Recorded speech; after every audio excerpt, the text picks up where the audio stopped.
Okay, how are you supposed to follow that dancing?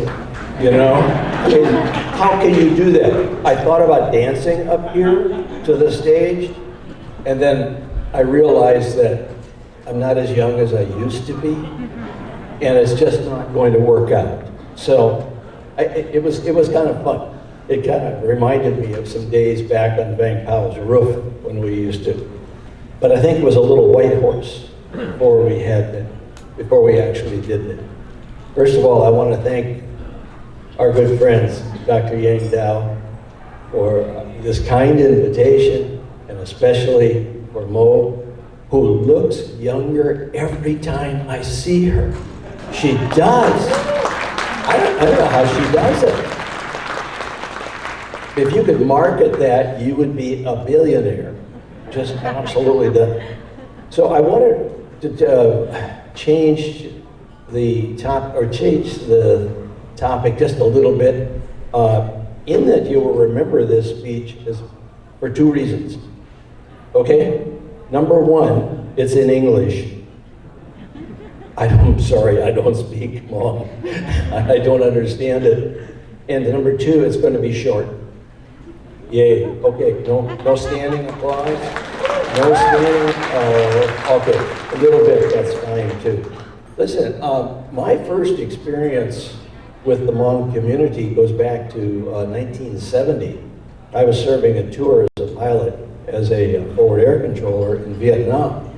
And this opportunity came up. I won't even tell you about the whole thing because it's not that interesting. But as I said, there's something somewhere over here. Go talk to that guy over there. And I did. And I got selected, and I finally went. I had no idea where I was going until we got to Duehring. And then from Duehring into Vientiane, met my boss, and by that time I'd heard of it. And I said, there were 5 places you could go. Long Chen was one of them, and that's where most of the action was. I wanted to go there. Well, I was lucky, and I did go. The first day was an interesting day. If you want to read about it, I did write a book, and it's on Amazon. It's called The Lair of Raven. And by the way, outside there's some Sentinel magazines.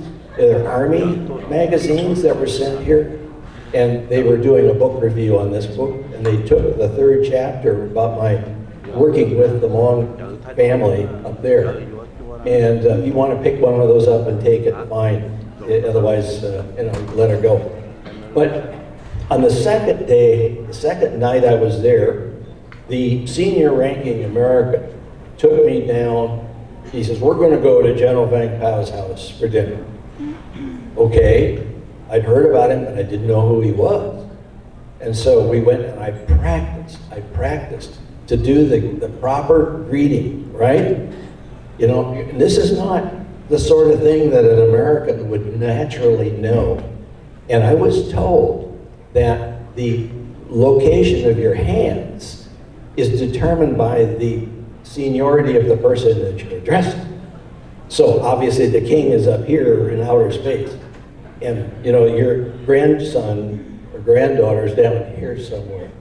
So we walked to the door, and General Vang Pao came out, and this gentleman says, General, I'd like you to meet Raven 27. He's just coming in, and I put my hands just at the same time he put his hand out in a Western greeting to grab my hand and shake it. I'm up here, so I panicked. I dropped down here. He went back up here. I went back down here, and went back. After we did this, and we've been waving at each other for a while, he grabbed my hand, and he says, welcome, come inside. And that was my introduction to General Vang Pao. Now, as it turned out, I spent almost a year there, which was very unusual. And normally they would leave you there for 3 months and then move you to, one of the other locations, Luang Prabang, Vientiane, or further south. But I liked it so much, and I got to be friends with a lot of people up there, that it was the place I wanted to stay. It was tough. It was a very difficult time. So I came back to the United States in 1971, and I went as an instructor pilot in Alabama. I was not married, okay.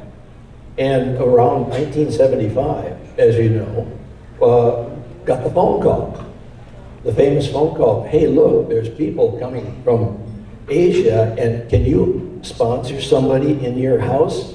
Well, I was just getting ready to leave my house and go to Virginia. And I said, I understand. I understand the culture a little bit better than that. And I said, what I'll do is I will give you the whole house. And you bring a family over. Not one person, you bring the family. And so we got with our church down there. They said they would sponsor them. I had to be gone. And unbeknownst to me, by the way, this family came from the lowland Laos. They were not Hmong, but they were from the lowland area. And we did meet, and I found out later that the church had negotiated with one of the teachers and asked her to come up and teach this family English so they could get along. She did. She did real well. By the way, that's my wife. Back there now, Terry. So I went back to Alabama. We dated on again, off again for 8 years. You know, you don't want to rush into these things. It's just a little too much. So we finally did that, and that family came and joined us at our wedding anniversary, or our wedding date. It was really wonderful. Well, I tell you what, I can remember one other story, and I'm going to share this with you. I was a couple of years later, and I was sitting on a front porch back at my house, back where my parents were living. Okay, that was down in Mankato, by the way. That's just to the south of here. And my mother was talking about all these people coming from Asia. Oh my goodness gracious, how are we going to handle it? And I said, Mom, think about it. When has one of these families, one of these businesses that they've gotten into, when have they ever failed? She couldn't come up with it. And I said, that's my point, is this particular community, the community that I'm privileged to be with tonight, actually integrated beautifully into our system here in the United States. Now, my ancestors came over from Germany in the 1850s, a long time ago. But they worked very hard. It was agricultural, and it was very difficult time too. But I think, looking back, the smooth transition that this community has made to supporting this country, I, as a born American, am very, very grateful for everything that you have done. And I have to go back and say that it's the leadership that was shown during the most difficult times in Laos. And this thing needs to be continued. It was, about 20-some years ago when we first met. And I was working at the Pentagon, and Dr. Yang Dao and his wife were here. And I don't remember all the details, but I know that we went to the State Department. And we met the desk officer for Laos. We met the desk officer for all of Southeast Asia, the boss up there. And all he needed was a foot in the door. And from that point on, next thing you know, he's back over there working with the new government, in Laos. And there's a lesson here. It's one thing to talk about the accomplishments of one or two or three people. And in your families, you have wonderful stories too. First off, if you're one of those people, you need to write down your story, or you need to share it with someone in the family. somebody who understands, so they don't go through this again. You know, how do you actually share this? Well, like I said, you know, one of the ways is to write a book, or write up notes down. The other thing is to tell a story. You know what kids are like nowadays? How many kids are out here? Excuse me, I don't think I see anybody that's below the age of about 25. We'll say, except for the ones that were dancing out here just a little bit ago. But I'll tell you what, you know what their big thing is, their fascination? It's the cell phone. That cell phone is out there all the doggone time. And that cell phone has a threat in it, in that it could take the child away from you as a parent, as an uncle, as an aunt, or whatever it happens to be. And what you have to make sure is that they have the benefit of the experiences that you have had, and what you have done, and how you accomplished how you got here. You know, your success story, it's above and beyond. Then, talk to the young person who, by the way, is staring at their cell phone. Take it away for just a little while, you know, and get them to set long-term goals. What are you going to be doing when you're age 40, 50? And they'll say, oh, but I'm in school, I don't understand. No, what are you going to do? Get them to nail down a long-range goal, and then tell them never, never, ever give up. Don't let anybody tell you that you can't accomplish that. Because if there's one lesson that we share from the leadership of Dr. Yang Dao, or the many people who worked with him, it is they got involved. Get your kids to get involved, not just watch the shows that come here or communicate with their friends, so on and so forth. We need those people. Look at what's happened in the Hmong community. As we know, Dr. Yang Dao was the first one to ever receive a PhD. Now, according to the information he was kind enough to share with me, do you know how many people who have Hmong ancestry are now PhDs? You want to guess? Put it in your mind. How about, according to this, 1,173. That's astounding. Besides that, there are 7 Hmong American judges in the United States. There's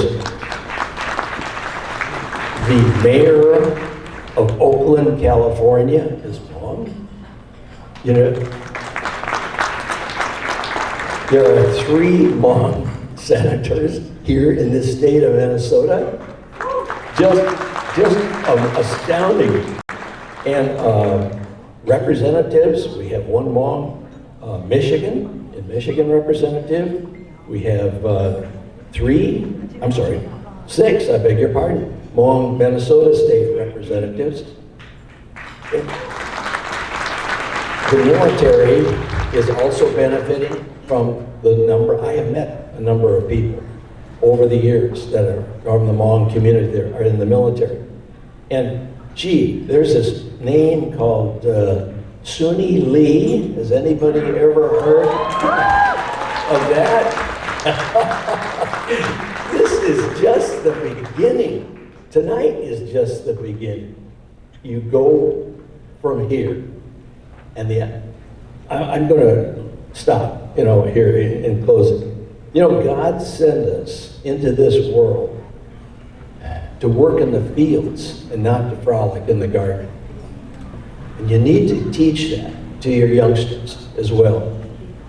And, I think that, trying to remember what it is that you want these people to be, help them. I would start with Dr. Yang Dao's book and say, this is what your history is, and this is what you're capable of doing. So get out there and make it happen. I will close with one thought. I would like to have chiseled on my gravestone this saying that says, if you want to be immortal, have the positive effect on the life of a young person, and ask him or her to pass it on. That is immortality. You will never die. You, sir, will never die as long as you have these people. Thank you. God bless America.